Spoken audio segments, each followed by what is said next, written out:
Who speaks English? English. Hey! English.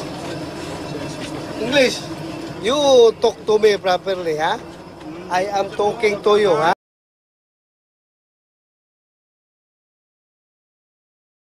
Talian natin yung leg, tapos hulog dyan sa dagat. Gusto nyo?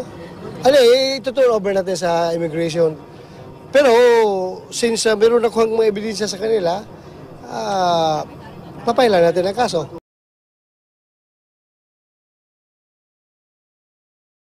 Accordingly nga, 3 times sila nag-unload. Ito siguro, parang nag-prepare sila para mag-extricate na naman, pabalik na naman doon sa China para for another delivery. Yesterday, July 3 at 5:30 in the afternoon, operatives of PNP Anti-Illegal Drugs Group led by Police Senior Superintendent Albert Ignacius Pero. Kakaupo lang niya. Kakaupo lang. Conducted anti-illegal drugs recovery operations in an uninhabited farm allegedly owned by a certain Rene De Maya located at Barangay Culao, Claveria, Cagayan. The operation was carried out based on reliable information shared by a citizen informant. The raiding team was supported by the Special Action Force, Bureau of Customs Intelligence Group, Ilocos Norte Police Provincial Office, Cagayan Police Provincial Office, and PDEA Region 2. The operation resulted in the recovery of 180 plastic packs of suspected methamphetamine hydrochloride, also known as shabu, placed in 7 black bags with markings Leia D. Sino bang Leia dito sa inyo? Ikaw no, UNTV no, Leia. Consign ito sa iyo, ikaw consign eh. And 1 big blue ice box with an estimated value of 900 million pesos. Or 900 million ito dito sa Manila standard dahil nagkalat ang shabu dito. Pero pag ito ay sa Davao standard, more or less 1 billion ito. Dahil mahal ang shabu doon sa Davao, sa Mindanao. Dahil hindi masyado nagpo-prosper yung drug trade doon. Palaging namamatay yung nag-engage sa drug trade. The confiscation of this contraband manifests the keen resolve of the PNP in pursuing the national government's flagship program against drugs, crime, and corruption. In the coming days, we expect more arrests and operations against syndicated crime groups engaged in drug trafficking. Any question? Yes, yung gusto pong magtanong, please, paki-state lang po yung name and the media outfit and then ask your question. Magandang hapon po, Sir. Mariz Umali po sa GMA 7. Sir, gano'n na po katagal minamanmanan itong lugar na ito kung saan nakumpiska yung ganito kalaking bilang ng mga shabu at ano po ang balak natin gawin dito? I understand you mentioned a while ago na pinasusunog nyo na kagad. Wala bang, kumbaga, proseso bago ipasunog ito, sir? Mayroong proseso yan at si General Lapenya sasagot sa proseso. We have a process in disposing itong mga illegal drugs na ito. And I have given instruction that this will be processed and disposed as soon as possible. The earliest time possible. Gano'n na po katagal minamanmanan yung lugar na ito? Ganito kalaking operasyon ng pag-produce ng shabu? Matagal na itong minamanmanan dahil alam natin yung area dyan sa north, sa may Cagayan area, yan yung pinakamalapit na point, di ba, going to China, to Taiwan. Yung mga shabu dyan, nagagaling sa abroad, dyan nagdadak. Kaya itong source ito, sigurado ito, this is coming from overseas, either China or Taiwan. At sa kalagitnaan ng dagat, yung barko nila na kinargahan ng shabu, Salubong ito ng mga fishermen. May mga fishermen doon na involved. Nililipat sa maliit na mga bangka at dinadala doon sa mainland ng Philippines. At ito nga, ganyan kalaki ang nakarating ngayon. Sir, just a follow-up.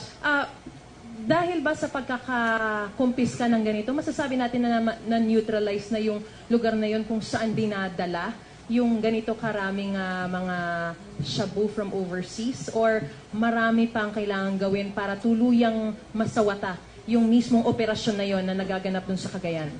Malaki pang gira ito. Hindi ito basta-basta din. Ito isang shipment lang ito eh. Hanggang mayroon pa silang ipaparating dito, pero parang makakarating na ganito karami. We have the next question from UNTV. Yes, ma'am. Sir, good afternoon po. Sir, paano natunton ng AIDG itong ganito karaming shabu? Meron ba tayong informant?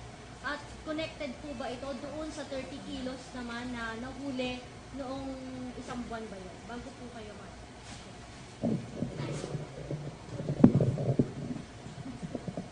Mayong hapon sa atong tanan. Actually, ang number one na asset namin dito si PNP. Siya po ang nagbigay ng information sa akin. But kidding aside, Sinunog mo ako, asset mo ako, sinunog mo ako. actually,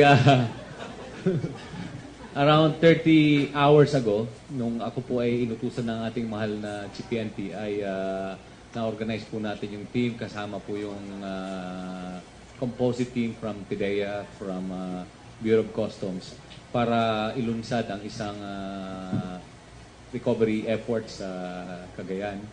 And sa tingin ko naman ay yung relentless na trabaho ng kapulisan, at the same time yung pangunawa ng ating mga kababayan laban dito sa droga, ay nagtulak sa ating mga kababayan, itong ating informant, para magsuplong kasi natatakot sila. You are somehow correct in stating that our earlier buy-bust operation that yielded 30 kilos earlier on could be possibly connected. But we are further validating and conducting investigation. Si Colonel Estrella, yung ating kasama, ay siya yung aming partner. And ito pong ang aming upper class, si Sir Sid. Actually, siya yung isa sa mga nagkukumpas sa amin. Kaya ito, whole of government approach. Lahat ng grupo ng gobyerno ay sama-sama na bibira dito sa pinagbabawal na ito. We have the next question from... Dagla ko, Kaloy. Yes, sir. Ito ay classic example ito ng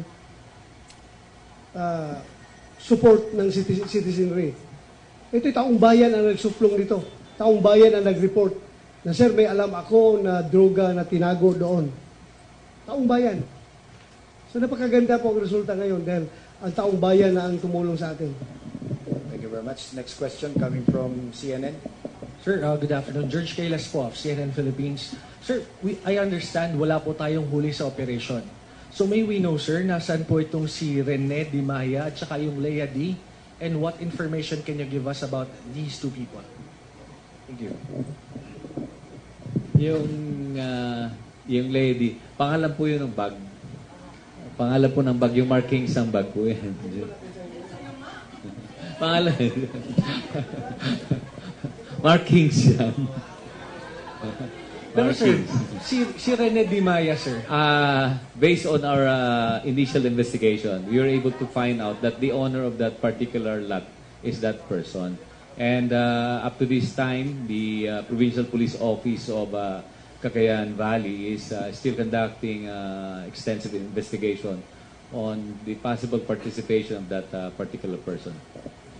Sir, in the past, hindi niyo pa po ba na-encounter tong taong na to? Kasi given na 180 packs yung nakuha natin. So, sobrang dami. So, in the past ba? Never ba? Okay, sir. Thank you. Opo, the next one will come from TV5 to be followed by DZBB. Sir, clarification, ito nahukay. Pero ito ba produced dito or doon locally sa Cagayan?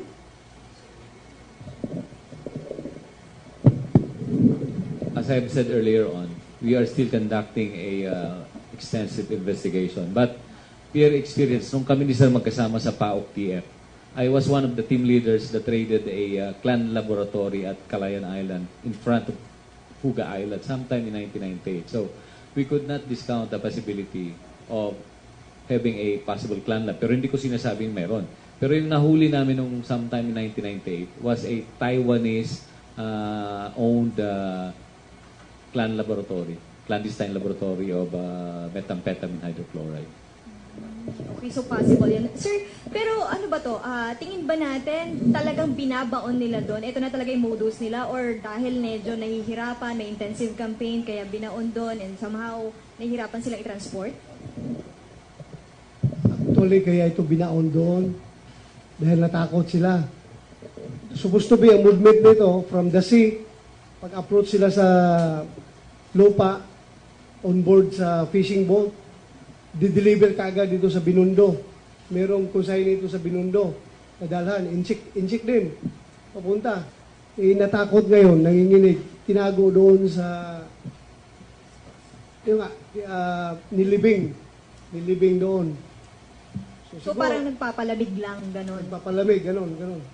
Papalamig. Pero yung ating mga tao doon is talagang magaling ni-report sa atin.